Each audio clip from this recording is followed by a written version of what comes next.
It's an absolutely glorious day today here in Midwest Wales, and there's warmth in the sun and it gives us a bit of a hint of spring, but I know it can be deceiving, and there's also a cool bite to the air.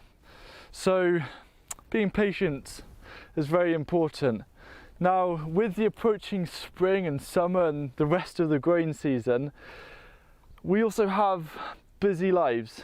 And I understand this because in winter we take a break from almost everything, but then suddenly lots of things happen. So I thought I'd create a video outlining 7 habits, weekly habits. So these aren't daily, these are just weekly habits for us to use as gardeners so we can just stay in control. One of the main reasons why I garden is because it's relaxing and a chance to escape from really busy lives. But it's not very relaxing when you have so many tasks to do and you feel a little bit out of control. So here are 7 weekly habits I'm going to be doing, and feel free to follow these. But after outlining these habits, I'm going to talk why it's so important to adapt and word and create your own habits as well.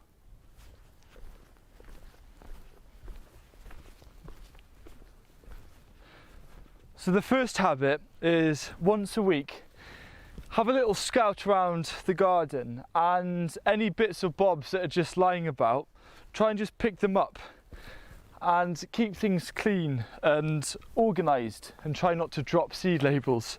The reason why I think this is such a key habit is because personally I'm quite an unorganised person and a little bit untidy. And then it all catches up with me and I can't find anything that I need.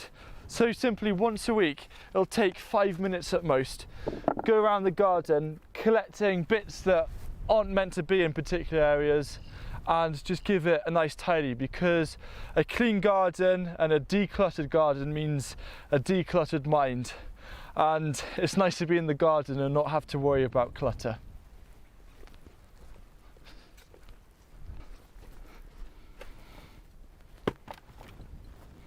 The second weekly habit is to look at your planting plan or your planting calendar.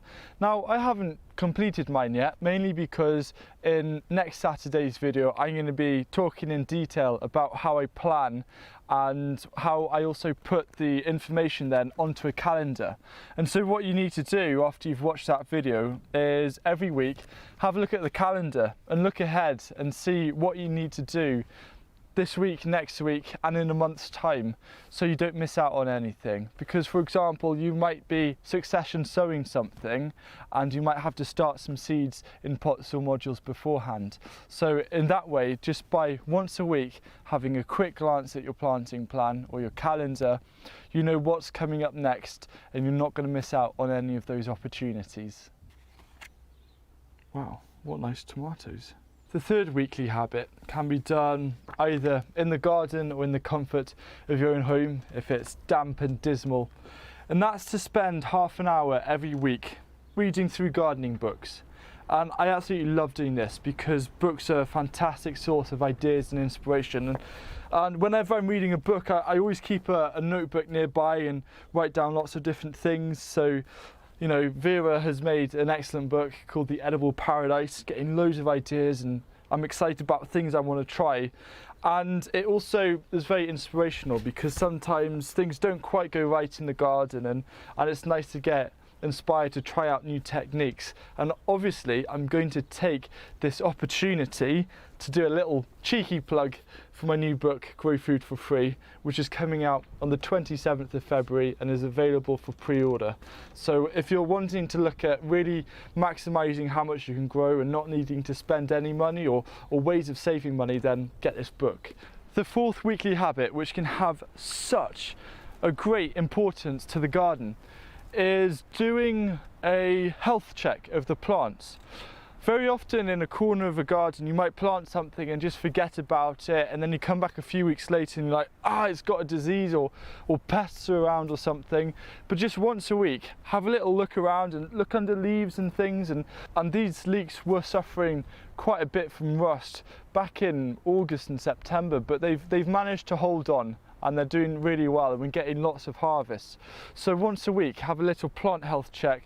Just maybe as you're tidying up, just have a little look around and make sure everything is looking in check. The fifth weekly habit that I'm going to do is to always celebrate a success.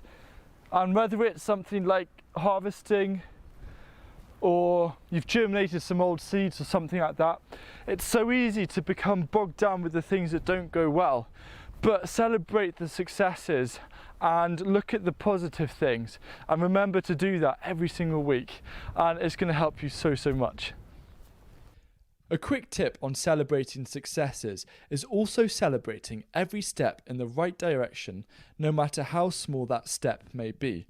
It is so important you feel proud of what you're achieving, and that you can see that regardless of the scale of a particular task or challenge, you're always getting closer and closer to your dream garden vision. The sixth habit is one mainly for those of you who are new to gardening this year. And I can't stress how important it is to create your own compost. And one weekly habit you should have, or even a daily habit, is to make sure that you just add something to the compost bin, because that little and often will just keep it going. And the sooner you can fill a compost bin and section it off like the two in front of me, the sooner you'll have homemade compost ready to use on your garden. And homemade compost is just the most wonderful resource, because without compost, gardening can be a little bit tricky.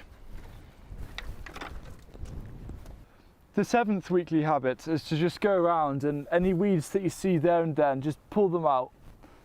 Because if you let weeds grow a little bit too much, they become really hard to pull out very quickly. So just once a week, go around the garden, maybe with a hoe, or if it's a smaller garden, just pull out some of the smaller weeds, and it's going to be really easy to stay in control and come up into the garden and not see loads of weeds that have to be dealt with, and that is such a liberating feeling. For me, the whole purpose of these 7 habits is to keep the garden running as smoothly as possible, and to also ensure long-term success and inspiration, such as getting ideas from reading the books half an hour a week, and to also make sure that I'm keeping up with succession sowing, looking at the planting plans. Now, something that I implore you to do is to actually create your own habits. You can use these as a framework, I mean, be my guest. But if you want habits to stick, one of the key things you've got to do is to make them your own. Because firstly, it's much easier to remember things and remember your own ideas than someone else's. But also it means that you can apply it and perhaps structure it in a way which hits closer to home with you, or tailored to things which you might struggle more with. One of the best ways to make new habits stick is to start as small as possible. Too many people focus on wanting big change straight away, but this is where there is a major breakdown in the effectiveness of habits sticking. They need to be small and simple and not take much time. Perhaps choose one habit to start with, and once you feel it become second nature, begin practicing the next habit you wish to have.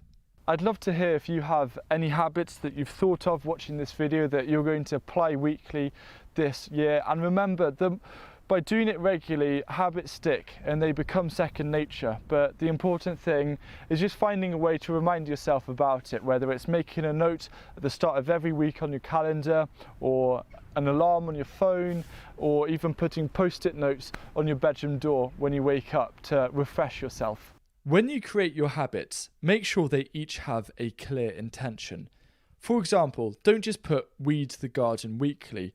Also write down the specific intention it relates to, which in my case is so I can always enjoy going into the garden and not having to worry about having to do that big batch of weeding I keep holding off. Setting a clear intention for each habit helps solidify it in your brain, therefore it's more likely to stick. So spend an evening over the next couple of weeks thinking up of a single digit number of habits, because you don't want 20 and think, oh, I can never keep up.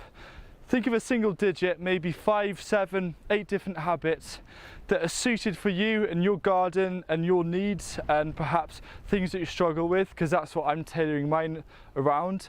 And let me know what those habits are, and I hope you have found this video really useful. And if you have any further questions about this, or questions around my habits or anything like that, please do let me know down below in the comments.